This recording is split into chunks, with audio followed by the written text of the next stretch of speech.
పరిశుద్ధ గ్రంథం తెరవండి, దేవుని వాక్యం చదువుకుందాం. 2వ సమూయేలు గ్రంథం 19వ అధ్యాయం 38వ వచనాన్ని చదువుతాం. 2వ సమూయేలు గ్రంథం 19వ అధ్యాయం 38వ వాక్యం నేను చదువుతాను, మీరు ఆలకించండి. రాజు కింహాము నాతో కూడా రావచ్చును, నీ దృష్టికి అనుకూలమైన దానిని నేను అతనికి చేసేదను, మరియు నా వలన నీవు కోరునదంతయు నేను చేసేదనని సెలవిచ్చెను. చదివిన ఈ వాక్య భాగాన్ని పరిశుద్ధాత్మ దేవుడు మనందరికీ అర్థమగునట్లుగా బోధించి వాక్యపు లోతులలో మనల్ని అందరినీ దేవుడు ప్రతిష్ఠించి పరిశుద్ధుల స్వాస్థ్యములో దేవుడు మనలందరినీ భద్రపరచును గాక. ఆమేననమా? బ్రతికుండేవాళ్ళు అనండి ఆమేనని. జీవము కలిగి చలించేవాళ్ళు ఆమేన్ చెప్పండి. జీవము కలిగి చలించేవాళ్ళు అంటే కర్రలతో ఉండేవాళ్ళు అని, బతుకుండేవాళ్ళు అని అర్థం. అందరు చెప్పండి ఒకసారి ఆమేన్ ఆమేనని. హల్లెలూయా, ఆమేన్, ప్రైజ్ ది లార్డ్. ఏసేపు నువ్వు బయటికి అయిపోయిన తర్వాత బయటికి పోయి కుర్చీలో పెట్టాలా ఒక 4-5 బాటిళ్ళు, ఓకేనా? నువ్వు వేడ కూర్చుంటే కుదరదు. అయిపోయిన వెంటనే బయటికి వెళ్ళి నీది అక్కడ చూసుకోవాలా, మర్చిపోతారు వాళ్ళు, నీ ఇష్టం. ఆశీర్వాదం ఆమె లోపల నువ్వు ఆడ కుర్చీ వేసి ఉండాలా, తన్నా కావాల్సిన బిడ్డలు తీసుకుంటారు. తేడా వస్తే నువ్వే కట్టాల్సి వస్తుంది, ఇష్టం. ఇప్పుడు వాక్యాన్ని విందాం వెళ్ళారా? చదవబడిన వాక్య భాగాన్ని ధ్యానం చేద్దాం. ఈరోజు దేవుడు మనకి బర్జిల్లయి అనే ఒక వ్యక్తి జీవితాన్ని గురించి నేర్పించాలి అని అనుకుంటున్నాడు. చెప్పండి, ఆ వ్యక్తి పేరు ఏం పేరు? బర్జిల్లయి. బర్జిల్లయి బర్జిల్లయి అనే వ్యక్తి యొక్క జీవితాన్ని గురించి మనకు తెలియజేసి ఆ వ్యక్తి జీవితంలో నుంచి మనం నేర్చుకోవాల్సిన కొన్ని పాయింట్లు మనకి నేర్పించాలని ప్రభువు కోరుకుంటున్నాడు. ఇప్పుడు మనం చదివిన వాక్యంలో దావీదు రాజు మాట్లాడుతున్నాడు ఈ మాట. ఏ రాజు? దావీదు రాజు. దావీదు రాజు ఏమని మాట్లాడుతున్నాడంటే ఈ బర్జిల్లయి అనే వ్యక్తితో, బర్జిల్లయి అయ్యా, నీ కుమారుడైన కింహాము నాతో కూడా రావచ్చు, నాతో రావచ్చు. నేను నీ కుమారుడికి నీకు అనుకూలమైనది, నువ్వు ఏదైతే నీ బిడ్డకి చేయాలనుకుంటున్నావో, నీ బిడ్డకి ఎలా చేయాలని నువ్వు చెప్తావో అలా నేను నీ బిడ్డకి చేస్తా. నీకు అనుకూలమైన దానిని నీ కుమారుడికి కింహాముకి నేను చేస్తా. అంత మాత్రమే కాదు, నా వలన నీవేమైనా కోరితే అది కూడా నేను నీకు చేస్తా. నా వలన నీవు కోరునదంతయు నేను చేసేదను అని సెలవిచ్చాను అని రాయబడింది అక్కడ. అంటే బర్జిల్లయి అనే వ్యక్తి దావీదు గారిని ఏమైనా అడిగితే అది నీకు చేస్తానని చెప్తున్నాడు దావీదు గారు బర్జిల్లయి అనే వ్యక్తికి. ఇంతవరకు అర్థమైంది గట్టి హల్లెలూయా చెప్పండి. చెప్పమ్మా, గట్టి చెప్పు. హల్లెలూయా. ఇప్పుడు దాకా హుషారుగా ఉండి వాక్యంలో నీరసమైతే నేనేం చేసేది? నా వల్ల కాదు. ఇంకా ఇదిగో నా గన కోపం వచ్చిందా, ఇక బాగున్నది ఇంకా కూతురులారా. ఇప్పుడు దాకా హుషారుగా ఉండి ఇప్పుడు ఏమైంది మీకు? అసలు హుషారు ఉన్న టైంలో, హుషారు ఉండాల్సిన టైంలో హుషారు లేకుండా, హుషారు ఉండాల్సిన అవసరం లేని టైంలో హుషారు ఉంటే ఏం ప్రయోజనం? గుండెల్లోకి వాక్యం ఒక్క మాట తీసుకుంటే చరిత్రలు మారిపోతాయి యేసు నామంలో. ఏ వ్యక్తి గురించి దేవుడు మనకు చెప్పాలనుకుంటున్నాడు అంతకు ఈరోజు? బర్జిల్లయి. ఎవరి బర్జిల్లయి, ఏం జరిగింది అని మీకు చెప్తాను నేను. అయితే ఆ మాట చెప్పే ముందు ఈరోజు మనకి దేవుడిచ్చే వాగ్దానం ఏంటంటే, నా వలన నీవు కోరునదంతా నేను నీకు చేస్తాను. అది దేవుడు చెప్పే మనతో మాట. చెప్పండి, నా వలన నీవు కోరునదంతా నీకు చేస్తాను. దేవుడు మనతో ఏం చెప్తున్నాడంటే, నీవు నా నుంచి ఏమైతే కోరుతున్నావో అది నేను నీకు చేస్తా. అక్కడేమో దావీదు గారు బర్జిల్లయికి చేస్తానని చెప్తున్నాడు, ఇక్కడేమో దేవుడు మనకు చేస్తానని చెప్తున్నాడు. అవునుగానే మన పిల్లలు మనల్ని కొన్ని అడుగుతారు, చేస్తామా చేయమా? తల్లే కృపమ్మ, ఏందో తెలుగో హిందీ అని చెప్పి నాకు అర్థం కావట్లా. ఏసేపు మన పిల్లలు మనల్ని కొన్ని అడుగుతారు, చేయగలిగినవి అయితే ఖచ్చితంగా మనం వాళ్ళకి చేస్తాం. విమానం అడిగితే మనం ఏం చేస్తాం? మనం పెడతాం. విమానం తెచ్చేటే మనం చేయలేం. మనం చేయగలిగాయి అడిగారు అనుకోండి, చేస్తాం. కడుపును పుట్టిన పిల్లలే మనల్ని అడిగితే కొన్ని కష్టమైనా కూడా కొంతమంది అప్పు చేసి మరి బైకులు తీసిస్తారు. ఏం చేసి మరి? అప్పులు చేసి మరీ బైక్ తీసిస్తారు కొడుక్కి. నాలాగా ఉండకూడదు, నా కొడుకు బాగుండాలా. వాడు పల్సర్ అడుగుతున్నాడు, నేను సైకిల్ మీద తిరిగాం, అయినా పర్లేదు నా కొడుకు బాగుండాలని తండ్రులు సైకిల్ మీద తిరిగి కొడుకులకి పల్సర్ బైకులు తీసిస్తారు అప్పులు చేసి. మమ్మీ నాకు గోల్డ్ చైన్ కావాలా, నాకు సంబంధం లేదు, నువ్వేం చేస్తావు తెలియదు అంటే, ఆ ఉద్యోగస్తులు అయితే 60 పక్కన పెట్టి అవసరం మొత్తం కలిసి చైన్ తీసి కొడుకుకి ఆశ తీరుస్తారు. కూతుర్లకి ఉంగరాలు మరి బంగారం తీసిస్తారు. అడిగినవన్నీ, మమ్మీ నాకు క్రిస్మస్కి ఒకటి, జనవరికి ఒకటి, డ్యాన్స్కి ఒకటి, ఆదివారంకి ఒకటి, 4 డ్రెస్సులు కావాలని అడిగితే సచ్చినట్టు పోయి ఏడ తెస్తారో తెలియదు. మొత్తం మీద పిల్లలకి వాళ్ళ ఆశ తీరుస్తారు. తల్లిదండ్రులు పిల్లల ఆశలు తీరుస్తున్నారు. మరి మనం ఆరాధించే మన తండ్రి మన ఆశలు తీర్చడా? తీరస్తాడు యేసు నామములో. ఆమేన్ చెప్పండి గట్టిగా. నమ్మితే నువ్వు స్వతంత్రించుకుంటావు దేవుని శక్తిని. నా వలన నీవు కోరునదంతా నేను నీకు చేసేదను. బిడ్డలారా, ఇక్కడ కొంతమంది దేవుని ఏం అడుగుతున్నారు, ఏం కోరుకుంటున్నారంటే, ఒక ఇల్లు కావాలి ప్రభు అని కోరుకుంటున్నారు. సొంత ఇల్లు లేదయ్యా, నా పిల్లలకి నేను ఏమి ఇవ్వకుండా వెళ్ళకూడదు, నేను కన్నందుకు వాళ్ళకి ఏదో ఒకటి చేసి వెళ్ళాలి. అయ్యా ఒక ఇల్లు కావాలయ్యా, నాకు ఎలా చేస్తావో తెలియదు, నువ్వు నాకు ఇల్లు కావాలంతే, నాకంటూ ఒక ఇల్లు ఉండాలి, నాకు సొంత స్థలం ఉండాలి, నేను ఊరు పేరు లేని వాళ్ళకి చచ్చిపోకూడదు, అడ్రస్ లేని వాళ్ళకి నేను చచ్చిపోకూడదు, ఒక మంచి ఇల్లు కావాలి. అయ్యా స్థలం ఉంది, ఇల్లు లేదు, మంచి ఇల్లు కట్టినైనా ఇల్లుల కొరకు స్థలాల కొరకు అడిగేవాళ్ళు కొందరు, ఉద్యోగాల కొరకు అడిగేవాళ్ళు కొందరు. అయ్యా నాకు మంచి ఉద్యోగం కావాలి, నాకు జాబ్ అయ్యా, నా పిల్లల్ని స్థిరపరచయ్యా, నా పిల్లలకి మంచి జాబ్ కావాలి, నా పిల్లలు నాలాగా ఉండకూడదు, నా పిల్లలు మంచిగా సెటిల్ అవ్వాలా అని కోరుకునేవాళ్ళు కొందరు. నా వ్యవసాయం బాగా పండాలయ్యా, నా పంట బాగా పండాలని కోరుకునేవాళ్ళు కొందరు. అయ్యా నాకు ఎప్పుడు పనులు ఉండాలయ్యా, కొరత ఉండకూడదయ్యా అని కోరుకునేవాళ్ళు కొందరు. పిల్లలకి ఆరోగ్యం బాగుండాలయ్యా, నా బిడ్డలకి ఏ ఇబ్బంది రాకూడదయ్యా అని కోరుకునేవాళ్ళు కొందరు. ఇంకో గ్రూప్ ఏంటంటే, నేను మంచి భక్తి చేయాలయ్యా, పడిపోకూడదు కోరికే, రాజీ పడి భక్తి, లోకంతో కలిసి భక్తి వద్దయ్యా, నేను నిలకడగలిగిన భక్తి చేయాలి, నిన్ను సంతోష పెట్టాలి, నీ కోసం బ్రతకాలి, నిన్ను ఆనందింప చేయాలి, అయ్యా నీ కోసం బ్రతికే దానితో నాకు అని అదొక కోరిక.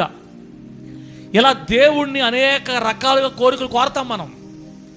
ఇశ్రాయేల్ పాస్టర్ అని నేను కూడా దేవుడిని ఒక కోరిక కోరుతుండా, అదేమి రహస్యమైన కోరిక ఏం కాదు, నాలాగా ఎవరు బయట పెట్టుకోరు, దేవుడు స్తోత్రం కలుగును గాక. నా కోరిక ఏందో ప్రపంచం అంతా తెలుసు. ఆదివారం పూట మన లైవ్గా చూసారంటే నా కోరిక ఏందో ఫస్ట్ వాళ్ళకే అర్థమైపోద్ది. 5 ఎకరాల స్థలము, 2000 మంది బట్టే మందిరము, 100,000 మంది గుంపులు ఆత్మలు, ప్రస్తుతానికి అది 10 బస్సులు, సత సంగీత బృందాలు, ఓయమ్మో పెద్ద కోరికలు. నిన్న ఎప్పుడో ప్రార్థన చెప్తుంటే, వాక్యం చెప్తుంటే మా లేఖ అంటుంది, తమ్ముడా ఆడదాకా పోవాలంటే మనకి సమాధికి బండి కావాలి అట్లాంటిది, సమాధి కోసం ఒక బండి, అన్నీ కావాలి మనకి. కోరిక. దేవుడు ఏం చెప్తున్నాడంటే, నా వలన నీవు కోరునదంతా నేను నీకు చేస్తాను. చేస్తాడా చెడు సరక? చేస్తాడా చెడా? చేస్తాడు. నా కూతురు మారాలి తండ్రి, చేస్తాడు. నా బిడ్డలు మారాలి తండ్రి, చేస్తాడు. నాకు ఆరోగ్యం కావాలయ్యా, ఆరోగ్యం సహకరించట్లేదయ్యా, ఇస్తాడు. నాకు నేను చేసే వ్యాపారంలో నాకు కలిసి రావట్లేదయ్యా, కలిసి నష్టాలు వస్తున్నాయి, నా చేతి డబ్బులు పడుతున్నాయి, నా పరిస్థితి ఇంతేనా నా ప్రభువా అని కన్నీళ్ళు విడిచి ప్రభువుని అడిగితే వ్యాపారంలో ఆదాయం ఇస్తాడు దేవుడు. యేసునామములో ఆమేన్ చెప్పండి గట్టిగా. ఆయనకు అసాధ్యమైనది లేనే లేదు. అసాధ్యమైనది లేని దేవుణ్ణి కలిగి ఉండి అన్ని కొరతలు అక్కలతో బతకడం కంటే దరిద్రం ఇంకొకటే లేదు. ఏసేపు మన దేవుడు ఎవరిసేపు? అసాధ్యమైనది లేని దేవుడు. అసాధ్యం అనే పదమే తెలియదు ఆయనకి. మన దేవుడి డిక్షనరీలో నా వల్ల కాదు, నేను చేయలేననే పదాలే ఉండవు సంతక. నా వల్ల కాదు, నేను చేయలేను, సారీ, ఏమనుకోబాకండి, ఇంకో దగ్గర ఇట్లా మాట్లాడడం ఆయన దగ్గర. ఆయన ఎవరో తెలుసా? కలుగును గాక అన్నాడు అంతే. శూన్యములో సృష్టి అయిపోయింది యేసునామములో ఆమేన్ చెప్పండి గట్టిగా. సూర్యుడు కలుగును గాక అన్నాడు, కలిగిపోయింది. చంద్రుడు కలుగును గాక అన్నాడు, నక్షత్రములు కలుగును గాక. అమ్మా, ఒక నక్షత్రం మన భూమి కంటే పెద్దది. ఎలా కలిగే? ఇంత పెద్ద విశాల విశ్వం ఎలా సృష్టించబడింది? ఇంత పెద్ద విశాల విశ్వాన్ని మాట చేత సృష్టించిన ఘనమైన దేవుడి కలుగుంటే దరిద్రులుగా బతకడం అంటే దరిద్రం. అన్ని కొరతలతో బతకడం ఏమంత అవసరం?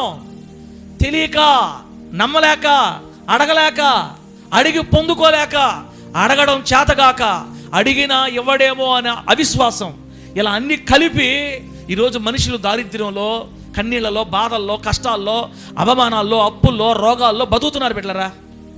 నువ్వు నేనైతే ఈ ఆదివారం రోజు ప్రభు మనకు చెప్పే మాట, నా వలన నీవు కోరునదంతా నేను నీకు చేస్తాను. ఆమెన్ చెప్పండి గట్టిగా.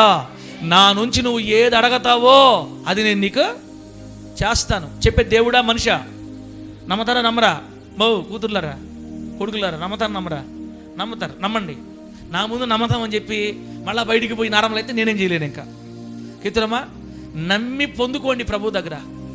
గొల్ల వీధి బిడ్డలు కానీ మంచి ఇల్లులు కట్టుకోకుండా కానీ చచ్చిపోయారంటే మీ వల్ల దేవుని నామానికి అవమానం వస్తే చెప్తున్నా. నేను ముందుగానే ఫస్ట్ నుంచి చెప్తున్నా మీకు, మీరు మంచి ఇల్లులు కట్టుకోవాలి. దేవుడి దగ్గర అడిగి ఎట్టడతారో ఏడస్తారో తెలియదు. మీ సమాధులు జరిగే నాటికి ఒక విలువైన స్థితిలో మీరు చచ్చిపోవాలి యేసు నామములో. అంతే. ఒరే, వాళ్ళ స్టార్టింగ్ స్థాయి వేరు, వాళ్ళ ఎండింగ్ స్థాయి వేరు రా నాయన. దేవుడే వాళ్ళని దీవించడని చెప్పుకోవాలి. మిమ్మల్ని చూసి నా మాట అడగదు అడుగు అని చెప్పండి. ఇస్రాయల్ పాస్టర్ని చూసి ఇప్పుడు ఏమనుకుంటారు చెప్పండి, మీరు చెప్పండి. జీవన్ చెప్తాడు. ఇప్పుడు ఇస్రాయల్ పాస్టర్ని చూసి అందరూ ఏమనుకుంటారు? జీవనం వాడు పెద్ద గర్విష్టి, వాడు ఎవరితో మాట్లాడు, వాడు ఎవరితో కలవడు, ఆయన ఒక్కడే పెద్ద బిల్డప్ అని అన్నా మనల్ని లేనిపోయిన మాటలు మనమే చెప్పి కోపంతో మాట్లాడినా వాళ్ళ మనసులో ఉండే ఆలోచన ఏంటంటే అసలు వాడు ఒక్కడే వచ్చాడు, ఒంటరిగా వచ్చాడు ఇక్కడికి. వాడికి ఎవరు బంధువులు కానీ రక్షణ ఎవరు లేరు, తెలిసిన వాళ్ళు ఒక్కరు లేరాడా, అసలు సింగిల్గా వచ్చాడయా. ఆ మందిరాలు కట్టుకోవడం ఏంది, ఆ జనాభా ఏంది, ఆ సభలు ఏంది, కారు కూడా ఇచ్చాడంట. ఇంత గొప్పగా మాట్లాడుకున్నారంటే మన గొప్పతనం కాదది, ఈ సేవని దేవుడే నడిపిస్తున్నాడని అర్థమైపోయింది ప్రజలకు. చూసే వాళ్ళకి ఆమె చెప్పండి గట్టిగా. అలా మిమ్మల్ని చూసినా కూడా అర్థం అవ్వాలి ప్రజలకి. యోసేపు కుటుంబాన్ని దేవుడే నడిపిస్తున్నాడు, అహరోను కుటుంబాన్ని దేవుడే, ప్రకాష్ కుటుంబాన్ని దేవుడే, శాంతక కుటుంబాన్ని దేవుడే, దేవుడే వాళ్ళని నడిపిస్తున్నాడని అర్థమయ్యేటట్టు బతకాలి మన దేవుడి కోసం. అలా చేయాలంటే నమ్మమ్మా చాలు. నా దేవుడు నమ్మదగినోడు, నా దేవుడు నాకు సాధ్యమైంది లేదు, నా పరిస్థితులు అన్నీ నా దేవుడు మార్చేస్తాడు, నేను కోరేదంతా నా దేవుడు నాకు ఇస్తాడని మీరు నమ్మాలి యేసు నామములో. ఓ బైక్ అడగండి అంటే మీరేమనుకుంటారు తెలుసా? ఓ అమ్మ ఉండు తల్లి, సార్కెట్ట సిగ్గులేదు ఆ మాటలు చెప్పేదాక. మనం కానీ అన్నాం అనుకుంటున్నాను సిగ్గు బాధ్య మనకెందుకు బైకులా? మన కాలు ఎంతవరకు సాపుకుంటామో అంతవరకే ఆలోచించుకోవాలా. అందరం దానికి ఎందుకు కాళ్ళు, అందరం దానికి ఎందుకు? డైరెక్టర్ గారు, నువ్వు 7:30 వచ్చి ఆడ కూర్చొని ఎదురు చూసి ఏడకొచ్చి నీరసంగా ఉంటే నాకు ఎట్టొస్తుంది డైరెక్టర్ గారు బాధ? నువ్వు 4 లేసావా 3 లేసా అనవసరమేడా? వాక్యం దగ్గర యాక్టివ్గా ఉన్నావా లేదా? అది నాకు కావాల్సింది. ఏంటలే మిమ్మల్ని చూస్తే దేవుడే మిమ్మల్ని ఆశీర్వదించి నడిపిస్తున్నాడని అర్థం అవ్వాలి. బతికితే ఆ బతుకు బతకాలి, లేకపోతే అందరిని చేతులు పట్టుకొని ఎక్కడ దూకాలా అంతే. ముత్తుకూరు చెరులో కానీ పెన్నా నదిలో కానీ దూకేయాలంతే. దేవా, నా ద్వారా నీకు మహిమ రావాలి తండ్రి, నా ద్వారా నీకు మహిమ రావాలి. వాళ్ళు నమ్ముకున్న దేవుడు వాళ్ళని వదలలేదని నన్ను బట్టి నీకు మహిమ కలగాలి. నేను కోరునదంతా నాకు చేస్తానని చెప్పావు. నేను ఏది కోరితే నాకు అది చేస్తానన్నావు. నేనేమి వెండి బంగారాలు అష్టైశ్వర్యం కోరట్లేదయ్యా. నా ఇల్లు అంతా మారు మనసు పొందాలి, నేను ఆశీర్వాదకరంగా ఉండాలి, నీకు మహిమ తేవాలి, నీ కోసం జీవించాలని మనం ప్రభుని వేడాలి, అడగాలి. ఖచ్చితంగా మీ ఆలోచనలన్నీ దేవుడు తీర్చి ఆర్థిక అవసరాలు, బాధలు, అప్పులు, కష్టాలు మొత్తం తొలగించి క్షేమకరంగా నిన్ను నన్ను దేవుడు నడిపించి ఆయనకు మహిమ తెచ్చుకుంటాడు. ప్రభు నామానికి మహిమ కలుగునుగాక. నా వలన నీవు కోరినదంతా నేను నీకు చేస్తాను అని దావీదు గారు బర్జిల్లైతో చెప్పాడు. బర్జిల్లై ఎవరు బిడ్డలారా? బర్జిల్లై ఎవరు అనేది నేను మీకు చెప్తా. నువ్వు ఏ రంగములో దేవుడిని అడిగితే బిడ్డలారా, దేవుడిని నువ్వు ఏ రంగంలో ఆస్వాదించమని కోరితే ఆయా రంగాలలో దేవుడు మనల్ని ఖచ్చితంగా దీవిస్తాడని మనం గుర్తుపెట్టుకోవాలి.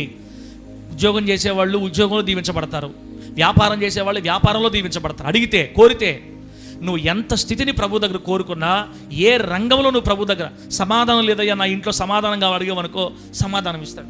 ఆయన అన్ని అవసరాలు తీర్చే శక్తి గల దేవుడిగా మన ముందు ప్రత్యక్షమవుతున్నాడు. అడిగి పొంది దేవుని మహిమ కొరకు జీవించుదుము గాక. బిడ్డలారా, ఇప్పుడు ఎవరు ఈ బర్జిల్లయి అంటే చదువుదాం.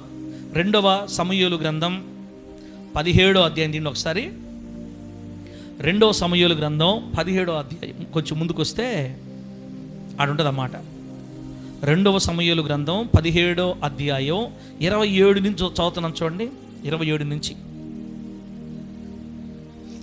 దావీదు మహనయీమునకు వచ్చినప్పుడు అమ్మోనీయుల రబ్బా పట్టణపు వాడైన నాహాషు కుమారుడగు షోబియును, లోదెవారు ఊరివాడగు అమ్మీయేలు కుమారుడైన మాకీరును, రోగెలీము ఊరివాడును గెలాదీయుడునైన బర్జిల్లయ్యు, మొత్తం ముగ్గురున్నారు అక్కడ. షోబియు, మాకీరు, బర్జిల్లయి. ఈ ముగ్గురు కలిసి అరణ్యమందు జనులు అలసిన వారై ఆకలిగొని దప్పిగొని యుందురని తలంచి పరుపులు, పాత్రలు, కొండలు, గోధుమలు, యవలు, పిండి వేచిన గోధుమలు, కాయధాన్యములు, చిక్కుడు కాయలు, పేలాలు, తేనె, వెన్న, గొర్రెలు, జున్ను ముద్దలు దావీదును అతని ఎదురున్న జనులను భోజనము చేయుటకై తీసుకొని వచ్చిరి అని రాయబడింది. ఇంకోటి కూడా చదువుతాం, ఇంకో మాట కూడా చదువుతాం. 19వ అధ్యాయం అక్కడే 2వ సమూయేలు 19వ అధ్యాయం 32వ వచనం చూడండి ఒకసారి. 32లో ఏముందంటే, బర్జిల్లయి 80 సంవత్సరముల వయసు కలిగి బహు ముసలివాడై ఉండెను. అతడు అధిక ఐశ్వర్యవంతుడు గనుక రాజు మహనయీములో ఉండగా అతనికి భోజన పదార్థములను పంపించుచూ వచ్చెను. దేవుని నామానికి మహిమ కలుగును గాక. గట్టిగా చెప్పండి హల్లెలూయా. బిడ్డలారా, మనం ఎవరి గురించి మాట్లాడుకుంటాం ఇప్పుడు చెప్పండమ్మా. ఆయన పేరు బర్జిల్లయి. ఇప్పుడు చెప్తా, స్టోరీ చెప్తాను నేను ఒకసారి, మీకు అర్థమైపోతుంది. దావీదు ప్రార్థనాపరుడు, దావీదు భక్తిపరుడు. చిన్న వయసు నుంచి వాళ్ళ అమ్మ భక్తి నేర్చుకున్నాడు అనమాట. వాళ్ళ అమ్మ, దావీదు గారి తల్లి దేవునికి ఇష్టరాలు. వాళ్ళ నాన్న కూడా భక్తిపరుడే, నాన్నకంటే తల్లి మంచి భక్తురాలు అనమాట. వాళ్ళ మమ్మీని చూసి భక్తి నేర్చుకున్నాడు చిన్న వయసు నుంచి. మొత్తం బిడ్డరా 7 మంది సంతానం అయితే చివరి వాడు ఈ దావీదు. 6 మందికి భక్తి పడలేదు కానీ లాస్ట్ వాడికి భక్తి పడింది ఇంట్లో. గొర్రెలు తోలుకోపోతా పాటలు పాడుకుంటాడు. హలో ఉన్నారా? గొర్రెలు తోలుకుంటా పాటలు పాడుకుంటా పోతాడు. గొర్రెలు చెట్టు కింద కూర్చోబెట్టి పాటలు పాడుతుంటాడు. సమయం దొరికితే ప్రార్థన, పాటలు. చిన్న వయసు నుంచే. ఎందుకో దేవుని మనసు దావీదు గారి మీదకి ఇచ్చింది. దేవుని మహాదయను బట్టి దావీదుని దేవుడు రాజుగా ఎన్నుకొని గొర్రెలు తోలుకునేవాడిని రాజుగా అభిషేకించాడు. దేవునికి స్తోత్రం కలుగును గాక. తీసుకొని వచ్చి సింహాసనం మీద కూర్చోబెట్టాడు. ఇప్పుడు రాజు అయ్యాడు దావీదు. ఏమయ్యాడు? చిన్న వయసు నుంచి ప్రార్థనా పరుడే, భక్తిపరుడే. బాగుంది. ఏ దేశం మీదకి యుద్ధానికి పోయినా ఓటమి అనేది లేకుండా పోయిన ప్రతి యుద్ధములో గెలుస్తున్నాడు. దేవునికి స్తోత్రం కలుగును గాక. దావీదు పోయిన చోట్లనల్లా యెహోవా అతనికి తోడై ఉండెను గనుక యుద్ధములో జయభేరి మోగిస్తున్నాడు. అంతే. పోయిన ప్రతి యుద్ధంలో దావీదుకి జయమే. ఎందుకంటే దావీదుకి దేవుడు తోడై ఉన్నాడు. ఎందుకంటే దావీదు భక్తిపరుడు. బాగుంది. అయితే ఒకరోజు ఏం జరిగిందంటే, అకస్మాత్తుగా ఏం జరిగిందో ఏమో, దావీదు గారు కాస్త ముసలి వయసుకి 50 సంవత్సరాలు దాటేసిన తర్వాత ఒకరోజు బిడ్డలారా ఆ దావీదు గారి జీవితంలో ఒక భయంకరమైన మచ్చ కలిగించే విషయం జరిగింది. ఈయన సాయంత్రం పూట మిద్ది మీదకి వెళ్ళి ఆ మిద్ది మీద చల్లగాలికి తిరుగుతున్నాడు. ఆయన పైనుంచి తిరుగుతుంటే కింద ఒక ఇంట్లో స్త్రీ స్నానం చేస్తా కనబడిందని మనకు బైబిల్లో చెప్పబడింది. నిజానికైతే అయ్యో నేను ఈ టైం పైకి రాకుండా ఉండాల్సిందని వెంటనే వెళ్ళిపోవాలి, అలా జరగలేదు. బిడ్డలారా, ఎంత భక్తిపరుల జీవితాల్లోనైనా సాతానుగాడు కనిపెట్టుకో ఉంటాడని మనం గుర్తుపెట్టుకోవాలా. నీ భక్తి నా భక్తి మురికి పేలికని బైబిల్ ఆల్రెడీ చెప్పేసింది. ఆమె నన్ను గట్టిగా, నేను పెద్ద ప్రార్థనా పరురాల్ని, నేను పెద్ద ఈరుణ్ణి శూరుని అని కుదరదు. మన మైండ్ మార్చడానికి సైతాన్ గాడికి నిమిషం చాలదు. మన కళ్ళ ముందు భక్తిపరు కనపడుతున్న వాళ్ళు కూడా ఒక్క సెకండ్లో మారిపోతారంటైనా. అందుకే చాలా జాగ్రత్తగా లోకానికి, పాపానికి, శాపానికి దూరంగా పారిపోయి బతకమని వాక్యం సెలవిస్తుంది. దావీదు గారు పొరపాటున చూడకూడదని చూశాడు. అంతటితో ఆగకుండా మరి ఆ సమయానికి ప్రార్థన లేదో బలహీనంగా ఉన్నాడో తెలియదు కానీ చక జరిగిపోయినాయి అంతే. మనుషుల్ని పంపించి ఆమె ఎవరో కనుక్కొని ఆమెను ఇంటికి పిలిపించాడు. ఇంటికి పిలిపించి బలవంతంగా ఆమెను అనుభవించాడు. బిడ్డలారా, ఆ తర్వాత ఆమెను ఇంటికి పంపించేసాడు. ఎవరికి తెలియదు అనుకున్నాడు. ఎవరికి తెలియదు ఈ సంగతి అనుకున్నాడు. ఎవరికి తెలియదులే, రాజును కదా అయిపోయింది అనుకున్నాడు. కరెక్ట్గా 3 నెలలకి నాకు గర్భం వచ్చిందని చెప్పి ఆమె చెప్పి పంపించింది. మళ్ళా నాకు గర్భం వచ్చిందని చెప్పి పంపించింది. అయ్యో ఎట చేయాలి ఇప్పుడు దీన్ని, నా వాళ్ళ గర్భం వచ్చింది దీన్ని ఎట చేయాలా అని అర్థం కాక ఆమె భర్త యుద్ధంలో ఉంటే యుద్ధానికి వెళ్ళిన ఆమె భర్తని పిలిపించాడు వెనక్కి. అంటే ఆ భర్తని ఆమె దగ్గర పంపించి అతని వల్లే ఆ గర్భం వచ్చిందని లోకాన్ని నమ్మిద్దామని చూసారా. ఒక దైవజనుడు, ఒక భక్తిపరుడు 50 సంవత్సరాలు కనికరాజు కొన్ని కళ్ళు కనికరాజు నీళ్లు పోసేస్తా కనికరాజు, లేదా ప్రార్థన చేసేస్తా. ఇక నాకు ఇటుగా ఉండిందంటే నేను ప్రార్థన చేస్తాను, నాకెందుకు అవసరం. ఈ టైంలో కూడా ఎంత నీరసంగా ఉన్నారంటే నాయనో యేసయ్య మిమ్మల్ని సమృద్ధిగా ఆశీర్వదించును గాక. గట్టిగా చెప్పండి హల్లెలూయా. నాకు కోపం వచ్చే విషయాల్లో భయంకర కోపం వచ్చే మొట్టమొదటి విషయం ఏంటంటే వాక్యం చెప్పేటప్పుడు కానీ నిద్రపోతే రాజా ఏదైనా సహిస్తాం కానీ దాన్ని సహించలేకపోతుండా. ఇలా అడిగే 2 కుటుంబాలు పోగొట్టుకున్నా మందిరంలో నుంచి. జీవనం నీకు కూడా తెలుసా కుటుంబాలు ఇలా అడిగే పోగొట్టుకున్నా. నేను వెళ్ళిపోయినా పర్వాలే, వాక్యం దగ్గర కరెక్ట్గా ఉండాలి నాకు అంతే. నేనేమన్నా అర్థం కాకుండా బోరు కూడా చెప్తుంటే వరే పోరా స్వామి నీ మాటే మాకు అర్థం కాబట్టి నిద్రపోవచ్చు. నేను అర్థమయ్యేటట్టు చెప్తున్నానని అందరూ చెప్తున్నారు బయట, పాస్టర్ గారు మీరు చెప్తే బాగా అర్థం అవుతుంది. అర్థమయ్యేటట్టు చెప్తే డేవిడ్ ఎట్టుండాలా అట్టంటే యేసు రక్తమే. హల్లెలూయా అమ్మా, గట్టిగా హల్లెలూయా చెప్పండి. చెప్పండి గట్టిగా హల్లెలూయా. ఎక్కడున్నావు ప్రస్తుతానికి? ఎంత ప్రార్థనా పరుడైనా, ఎంత భక్తి పరుడైనా ఒక్కసారి కాలు జారితే ఎంత ఘోరంగా మారిపోతాడో. తమ్ముడా అన్న ఒక మాట వినండి, మన దేవుడు మనలో ఉంచిన ఆత్మ చాలా మంచిది, శరీరం చాలా చెడ్డది. చెప్పండి ఈ మాట, ఆత్మ చాలా మంచిది, శరీరం చాలా చెడ్డది. అక్క నీ శరీరం చాలా చెడ్డది, నీలో దేవుడు ఉంచిన ఆత్మ చాలా మంచిది. ఆత్మ ఎప్పుడు పాపాన్ని కోరుకోదు, పరిశుద్ధతనే కోరుకుంటుంది ఆత్మ. కానీ శరీరం మాత్రం పాపాన్నే కోరుకుంటుంది. అందుకే శరీరాన్ని నలగొట్టమని బైబిల్ రాయబడింది అనమాట. బైబిల్లో హృదయాన్ని గురించి ఏం రాశారు తెలుసా దేవుడు?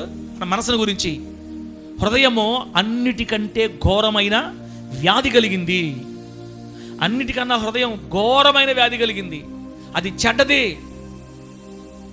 ఒక పాస్టర్ గారు చెప్తుంటే విన్నా, నేను ఒక పాస్టర్ గారు చెప్తుంటే విన్నా.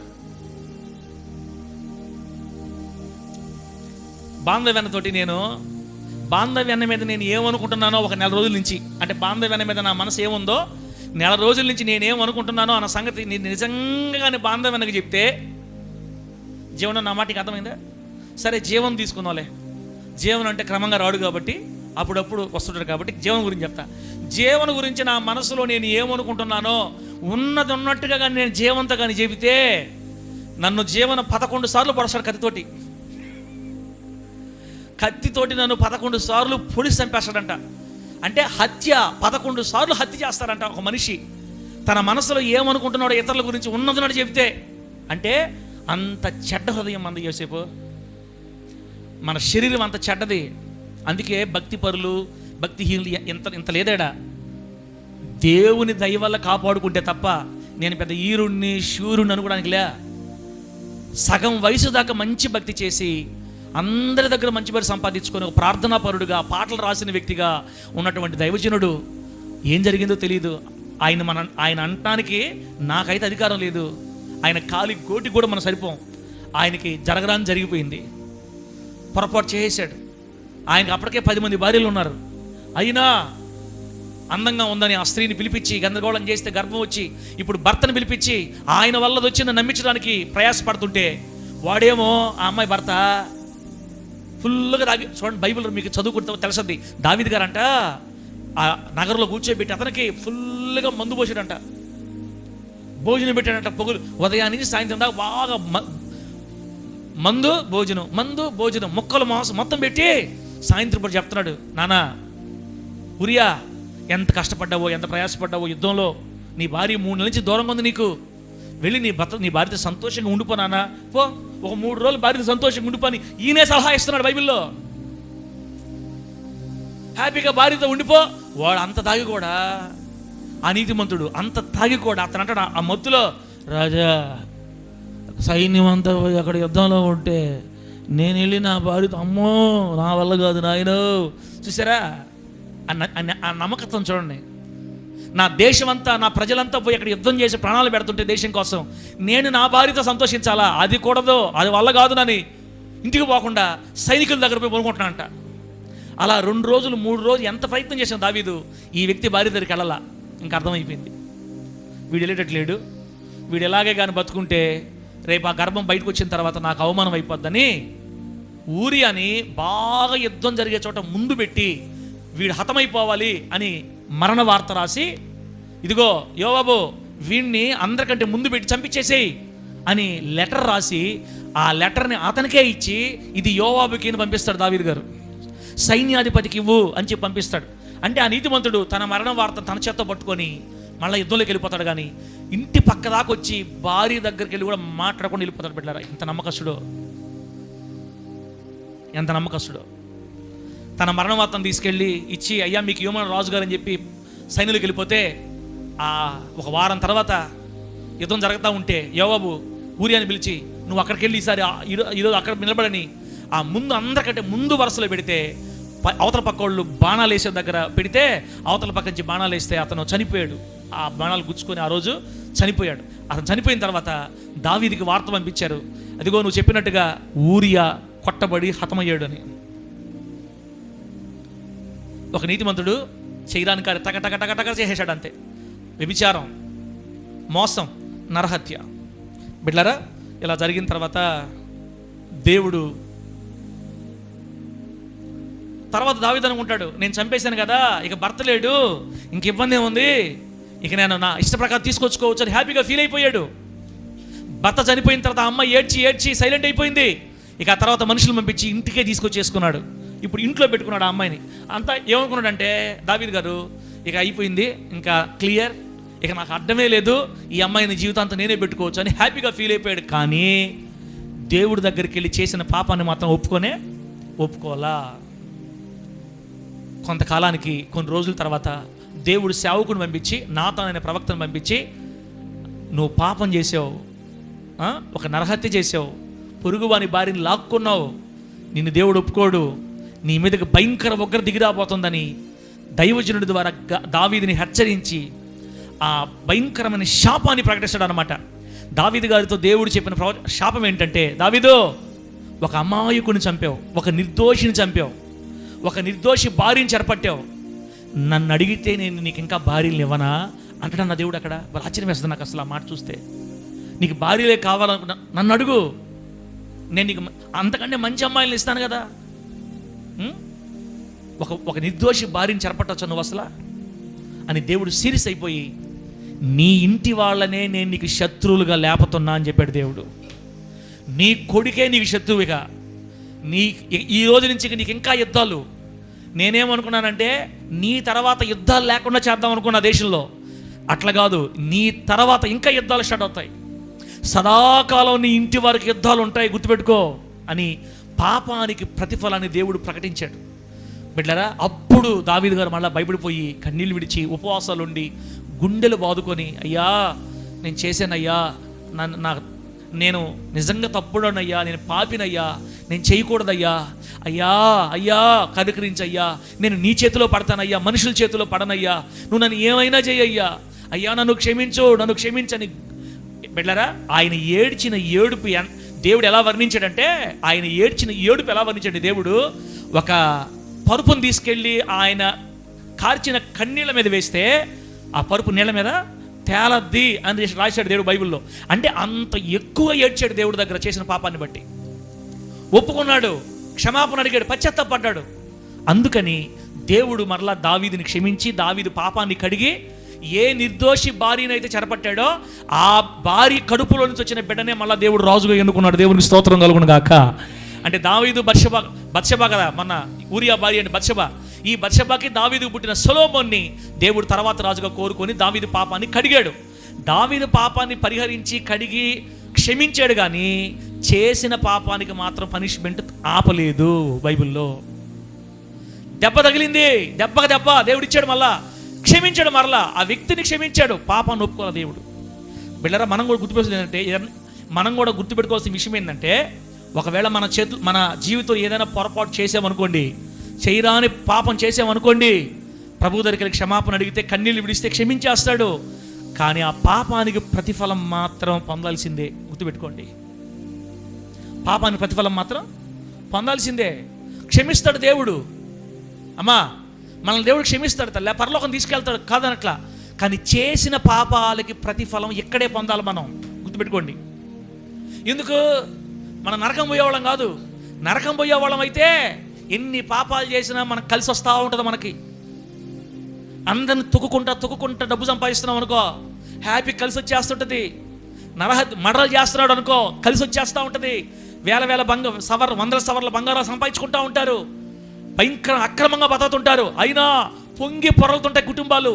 హ్యాపీగా ఉంటారు. లక్షలు కోట్లు సంపాదించుకుంటారు, హ్యాపీగా ఉంటారు.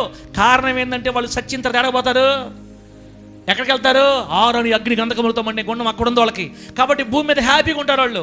మనం నరకానికి పోము, మనం పరలోకానికి పోయేవాళ్ళమే.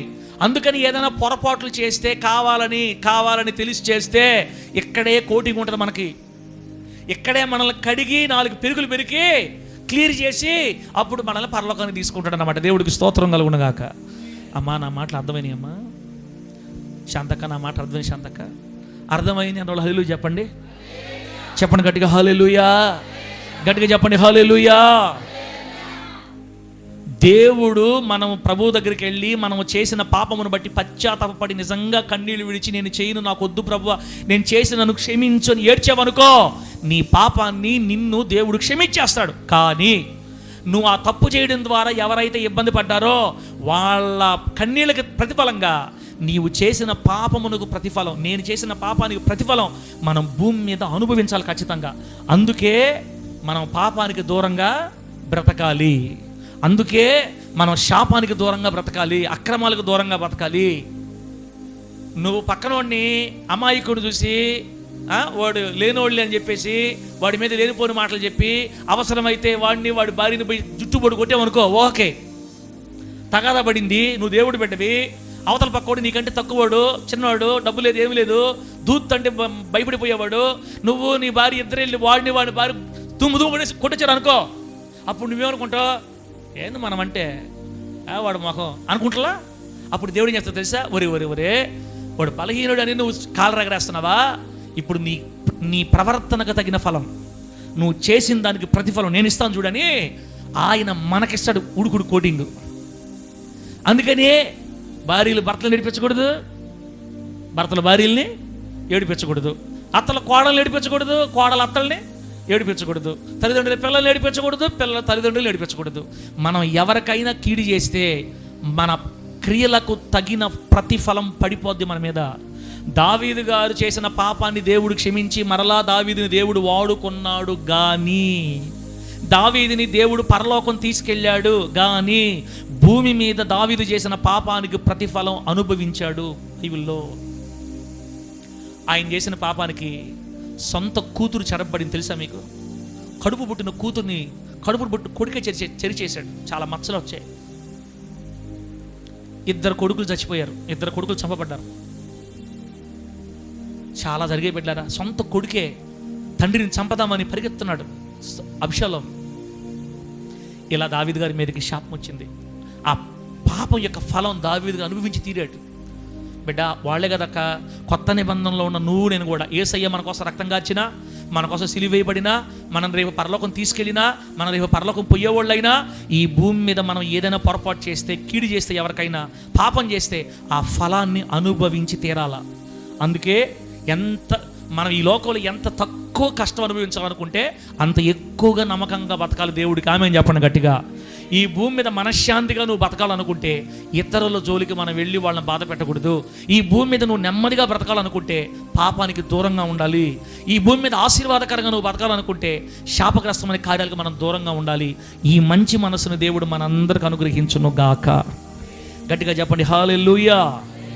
చెప్పండి గట్టిగా హల్లెలూయా.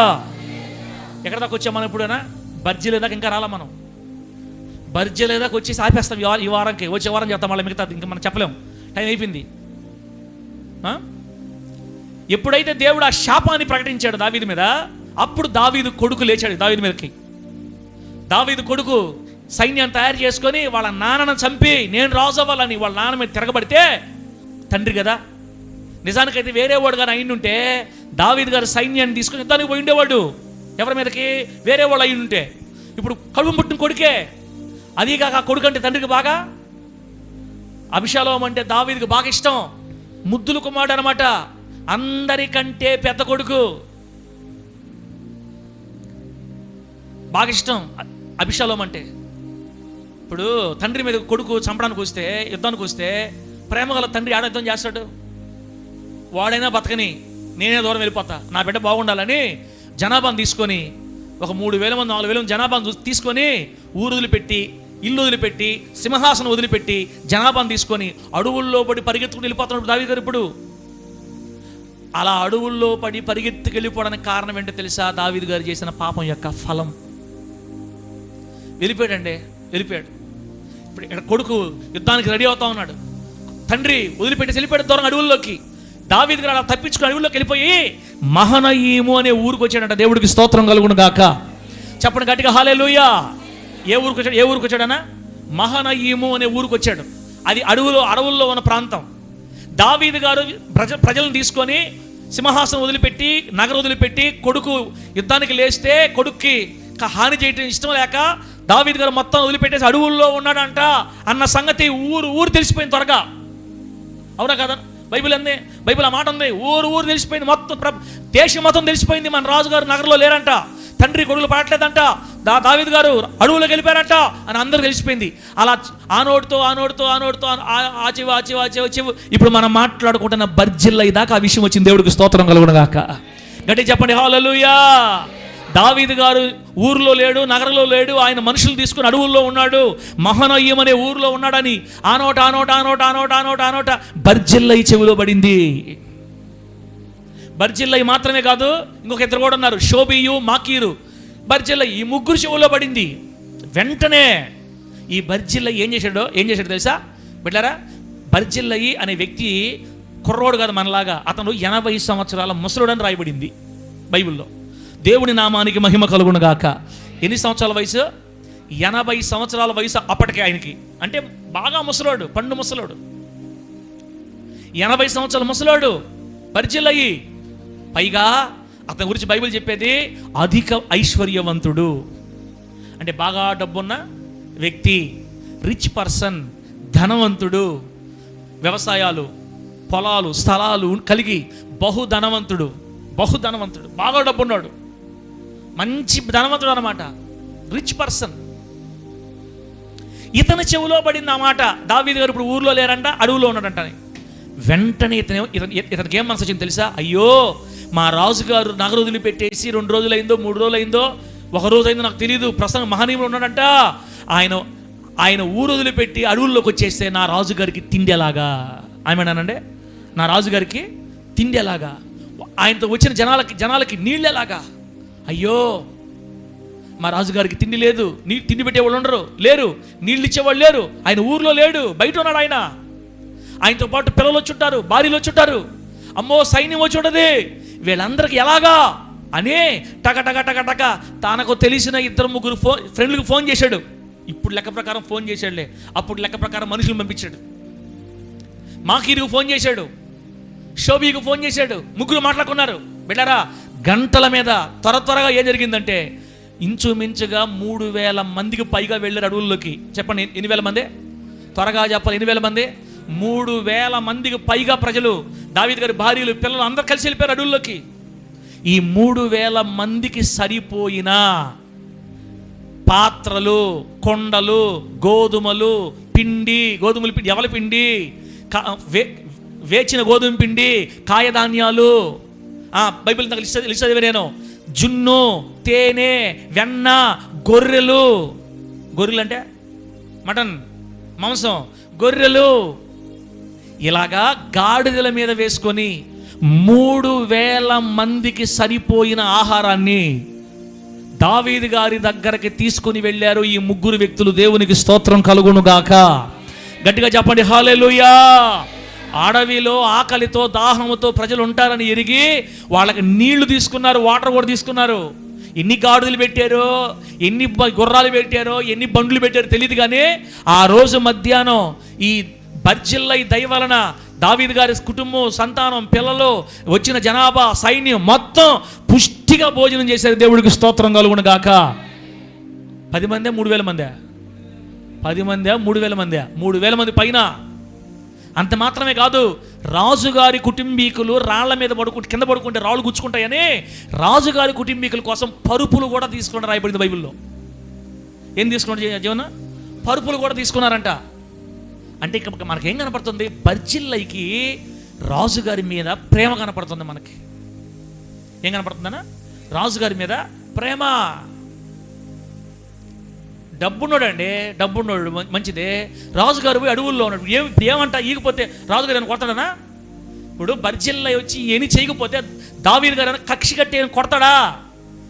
దేశంలో ఎంతోమంది ధనవంతులు ఉన్నారు, ఇవ్వచ్చు ఇవ్వకపోవచ్చు, దాని పెద్ద లెక్కేముంది? ఉన్నాడమ్మా, అయిపోయింది కానీ కూతుర్లరా. ఇప్పుడు దేశంలో ఎంతోమంది ధనవంతులు ఉన్నారు, ఇవ్వచ్చు ఇవ్వకపోవచ్చు, ఎవరు పరుచుకుంటారు? దేశంలో ఉన్న ఎంతోమంది ధనవంతులు మాకెందుకు లేని గమ్ముగైపోయినా బర్జిల్లయి మాత్రం, నా రాజుగారు నేనున్నంత వరకు ఆకలితో ఉండటానికి వీలే లేదు, దాహంతో ఉండటానికి వీలే లేదు, రాళ్ల మీద పడుకోవడానికి వీలే లేదని మనసులో తీర్మానం చేసుకొని, బిడ్డలారా నేను రెండో రెఫరెన్స్ చదివాను కదా, రెండో రెఫరెన్స్ 2 సమూయేలు 19:32 ఉంది. రాజుగారు అడవిలో ఉన్నంత కాలం ప్రతిరోజు ఆహారాన్ని పంపుతూ వచ్చాడు. చప్పలు కొట్టి యేసయ్యను మహిమపరచండి.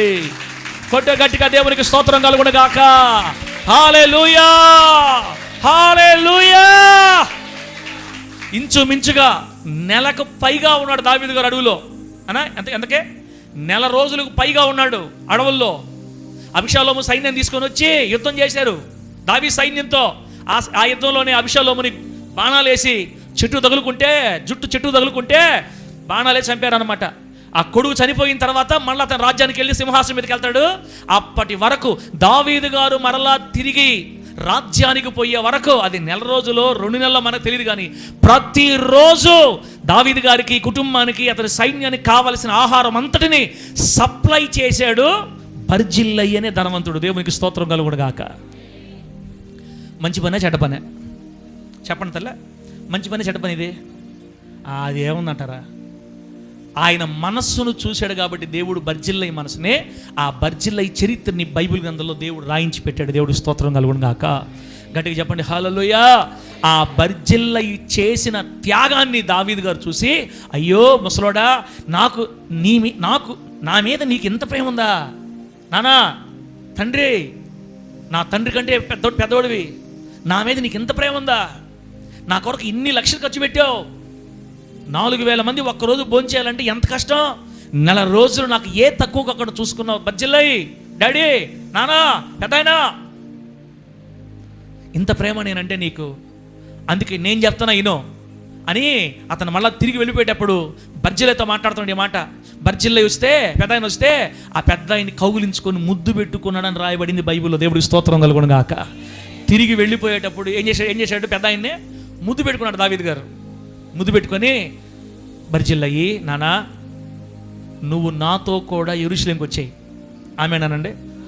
నువ్వు నాతో కూడా యెరూషలేముకి వచ్చాయి, నా దగ్గరికి వచ్చాయి. నేను నిన్ను నా భోజన బల దగ్గర పెట్టుకొని నువ్వు చచ్చిపోయేదాకా నేను నిన్ను చూసుకుంటా అని పిలుస్తున్నాడు దావీదు గారు. నువ్వు చచ్చిపోయేదాకా నేను నిన్ను చూసుకుంటా, వచ్చే నాన్న, నా కోసం ఎంత ఖర్చు పెట్టావు నిజంగా, ఇంక నువ్వు నాతో వచ్చే, నేను పోషిస్తాను నిన్ను, ఇప్పటిదాకా నన్ను నువ్వు పోషించావు, ఇక నుంచి నేను నిన్ను పోషిస్తారా అని పిలిస్తే ఆ పెద్ద ఆయన అంటాడు, అయ్యా రాజుగారు, ఎంతో సంతోషం అయ్యా నీవు మాట్లాడిన దానికి. అవును, కానీ నా వయసు 80 సంవత్సరాలు, నాకు కంటి చూపు కనబట్టలేదు, ఏదన్నా ఆహారం తిన్నా కూడా రుచి కూడా నాకు అర్థమవట్లేదు, ఇప్పుడు అయిపోయింది. ఎవరన్నా పాటలు పాడినా, గాయకులు కానీ ఏమో నాకు కనపడదు, నేను ఇంకెంతకాలం బతుకుతాను రాజా. అయితే నాకు ఆశ ఉంది, ఏంటంటే నేను చనిపోయిన తర్వాత నా సమాధి నా తల్లిదండ్రుల దగ్గరే ఉండాలి, నా సమాధి నా తల్లిదండ్రుల దగ్గరే ఉండాలి. కాబట్టి ఏమనుకోబాకు, నేను రాలేనయ్యా, నా కొడుకైన కింహాముని నీతో పంపిస్తాను. ఆమె చెప్పండి గట్టిగా, నా కొడుకు కింహాము నీతో పంపిస్తా, నీకు ఇష్టం వచ్చినట్టు నీకేం చేయాలనుకుంటారు, మీకు ఏం చేయాలనుకుంటారో అది చేయండి వాడికి, నేను మాత్రం రాలేనయ్యా అని బ్రతిలాడుకొని దావీదు గారికి ఎదురొచ్చి ఆయన కొంత దూరం సాగనంపి దావీదు గారిని ముద్దు పెట్టుకొని ప్రార్థన చేసి దీవించి దావీదు గారు నగరికి అంటే బర్జిల్లై కొడుకుని తీసుకొని నగరికి వెళ్ళిపోతాడు. బర్జిల్లై తిరిగి తన ఇంటికి వెళ్ళిపోయినట్లుగా బైబిల్లో రాయబడి ఉంది. దేవుని నామానికి మహిమ కలుగును గాక. గట్టిగా చెప్పండి హల్లెలూయా. బర్జిల్లై పెద్ద ఆయన ఇంటికి వెళ్ళిపోయాడు. అడవుల్లో నుంచి దావీదు అందరూ కలిసి నగరికి వెళ్ళిపోయారు. కిమ్హామును తీసుకొని కొడుకుని తీసుకొని వెళ్ళిపోయాడు. ఆ కొడుకుని తీసుకెళ్ళిన తర్వాత చరిత్రలో ఉంది మాట, దావీదు గారు ఏం చేశారంటే బెత్లెహేముకు ఎదురుగా ఉన్న ఒక కొండని ఈ కిమ్హాముకు రాసిచ్చేశాడు. ఆ కొండ మీద ఒక ఇల్లు కట్టించాడు దావీదు గారు ఇతనికి. ఆ కొండ మీద ఒక ఇల్లు కట్టించే కొండని కిమ్హాముకి ఇస్తే రాబోయే రోజుల్లో పిల్లలు అక్కడే దీవించబడి ఆ తర్వాత కొంతకాలానికి ఒక లాడ్జీ కట్టించాడు కిమ్హాం గారు. లాడ్జీ సత్రం.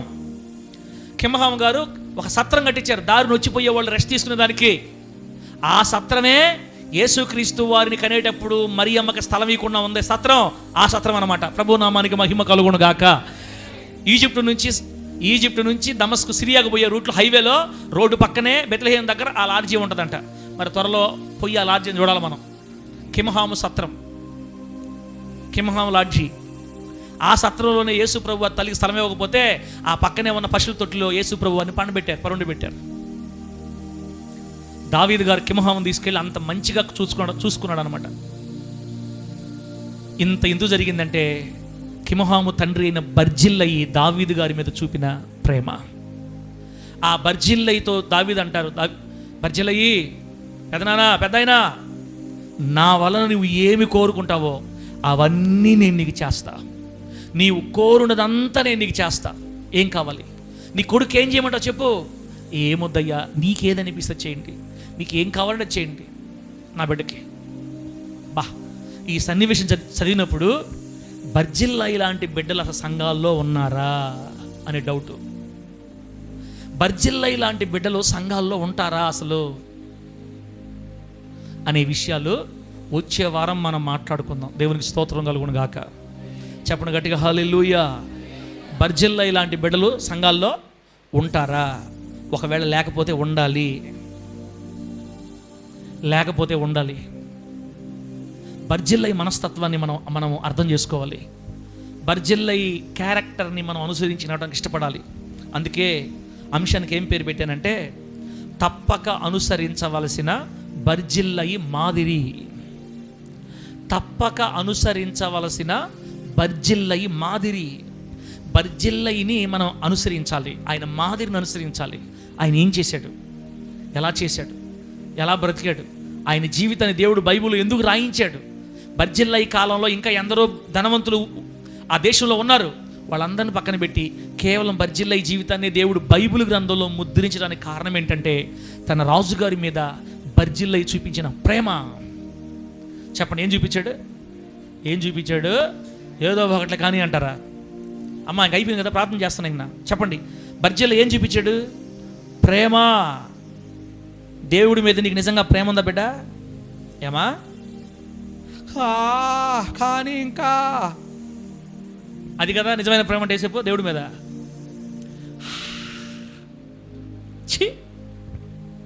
కూతుర్లరా కానీ ఇంకా ఎలా సాధ్యం ఇది? దేవుని మీద ప్రేమ ఉంటే. నేనైతే ప్రేమ ఉందనుకోను. మందిరంలో ఆవులింపులు వస్తే కట్టను ఏంటది ఇది పెట్టేయాలా, 2 సార్లు పెట్టేమంటే ఇంక రాదు. ఒకసారి ఇంకంతే, ఇంక రాకూడదు. శనివారం రాత్రి తొందరగా పడుకొని నా దేవుడు ఏం మాట్లాడతాడో ఆయన మాటలు నేను వినాలి, నా దేవుని చిత్తాన్ని చేయాలని ఆశ కలిగింది ఎవరికైనా కూడా. అట్లా ఉండదు తమ్ముళ్ళారని చెప్తుంది కదా, ఉండదు. నిజంగా మనకు దేవుడి మీద ప్రేమ లేదు, తగ్గిపోయింది, చాలా తగ్గిపోయింది. ఒకవేళ ఉంది ప్రేమ అంటే బర్జిల్లయి అంత ప్రేమ లేదు, అది గుర్తుపెట్టుకోండి. ఒకవేళ నీకు దేవుడి మీద ప్రేమ ఉందనేది నిజమైతే బర్జిల్లయికి ఉన్న ప్రేమ లేదు.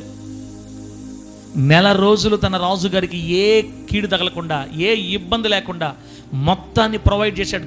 అడవులోకి, ఊర్లో నుంచి మొత్తం ప్రొవైడ్ చేశాడు అంతా. దావీదంటే అభిమానం, ప్రేమ. నీకు దేవుడంటే అభిమానం, ప్రేమ ఉందా? నిజంగా నీకు దేవుని సన్నిధి అంటే ప్రేమ ఉందా, అభిమానం ఉందా? దేవుని మందిరం అంటే ప్రేమ, అభిమానం ఉందా? అలా ప్రేమ అభిమానాలు ఉంటే నీవు కోరునదంతా దేవుడు నీకు ఇస్తాడు యేసునామంలో. నీవు అడిగినదంతా దేవుడు నీకు చేస్తాడు యేసునామంలో. మనం ఎన్నో అడుగుతున్నాం యేసయ్యని, ఎన్నో కోరుతున్నాం. కోరిందల్లా తూర్పుకు పోతుంది, అడిగిందల్లా పడమరకు పోతుంది, ఏమీ రావట్లా మనకి. అంటే అర్థం ఏంటి తెలుసా? నువ్వు దేవుణ్ణి ప్రేమించట్లా, దేవుణ్ణి అభిమానించట్లా. మనము దేవుణ్ణి అభిమానిస్తే, ప్రేమిస్తే, పరుగుంటే దేవుని కోసం, అప్పుడు నీ కొరకు దేవుడు ఏదైనా చేస్తాడు యేసునామంలో. నువ్వు రోజుకి 500 సంపాదించుకొచ్చుకొని తినే స్థితిలో ఉన్నావు కదా, పిచ్చిదానా. నిన్ను లేపతాడు యేసయ్య పైకి. ఎలా లేపతాడో నీకు అర్థం కాదు, అంత లేపుతాడు ఆయన. ఆయన దగ్గర అంత శక్తి ఉంది. కానీ మనం ఎవరో తెలుసా? 2000 రూపాయలు కనపడితే అడ్రస్ ఉండదు కానీ అంతే. దేవుడికి మనకు సంబంధంలే. డబ్బు కోసం, లోకం కోసం, వెండి బంగారాల కోసం, బంధువుల కోసం, మనుషుల కోసం పోకలాడేవాళ్ళం మనం. దేవుని ప్రేమించేవాళ్ళం కాదు. చెప్పుకోవాల్సిందే వాక్యాలు. నీవు కోరునదంతా నీకు దేవుడు చేస్తాడు. ఆమేన్, హల్లెలూయా, హల్లెలూయా చెప్పుకోవాల్సిందే. నిజమైన ప్రేమ వల్ల కనబట్లా. ఈ రోజు నుంచి అయినా తమ్ముడా, నిజంగా నువ్వు దేవుని ప్రేమించు. బర్జిల్లై ప్రేమించినట్లుగా దావీదుని అసలు ఒక్కరోజు వదలలేదు. దావీదు గారిని అడవుల్లో ఉన్నప్పుడు ఒక్కరోజు వదల్లా. తిరిగి మళ్ళీ తన రాజుగారు నగరకు వచ్చేదాకా తన భుజాల మీద వేసుకున్న భారాన్ని, బాధ్యతని భుజాల మీద వేసుకున్నాడు. తన ఆస్తి ఖర్చు పెట్టాడు. 4000 మంది సరిపడా సమృద్ధిగా భోజనం చేశారు. వాళ్ళు ఊర్లో ఉన్నారా అడవులో ఉన్న తెలియకుండా పెంచాడు వాళ్ళని. తెలియకుండా వాళ్ళకి అన్ని సమకూర్చాడు బర్జిల్లై. అందుకే బర్జిల్లైని దేవుడు బైబిల్ గ్రంథస్థం చేయించాడు బిడ్డ. ఆయనకు ఉంది కాబట్టి ఆయన చేశాడు. మనకున్న దాంట్లో మనం దేవుడి కొరకు చేయాలి. దేవునికి స్తోత్రం కలుగును గాక. అన్నిటికంటే ముఖ్యంగా దేవుణ్ణి ప్రేమించండి. ఆమేన్. మనం ఫస్ట్ రోజు వాక్యం విన్నాం కదా, దేవుడు లోకాన్ని ఎంతో ప్రేమించాను, ఆయన మనల్ని ప్రేమించాడు కనుక మనం ఆయన్ని ప్రేమించాలి. దేవుడు ప్రేమించి నీకు ఇంత భాగ్యం ఇచ్చాడు, నువ్వు దేవుని ప్రేమించాలి. ప్రేమలో తేడా వచ్చింది చాలా మందిలో. దేవుని మీద ప్రేమలో తేడా వచ్చింది. దయచేసి ప్రభుని గట్టిగా హత్తుకోండి తమ్ముళ్ళారా, ప్రభుని గట్టిగా పట్టుకోండి. ఆయన తప్ప వేరే దిక్కు మనకు లేదు, ఆయన తప్ప వేరే మార్గం మనకు లేదు. మీరు కోరినదంతా దేవుడు మీకు చేయాలనుకుంటే దేవుని హృదయపూర్వకంగా ప్రేమించుదుముగాక. ఆయన మందిరాన్ని హృదయపూర్వకంగా ప్రేమించుదుముగాక. ఆయన సన్నిధిని హృదయపూర్వకంగా ప్రేమించుదుముగాక. ఆయన సేవకుడిని కూడా ప్రేమించుదుముగాక. కళ్ళు మూసుకొని ప్రార్థన చేసుకుందాం.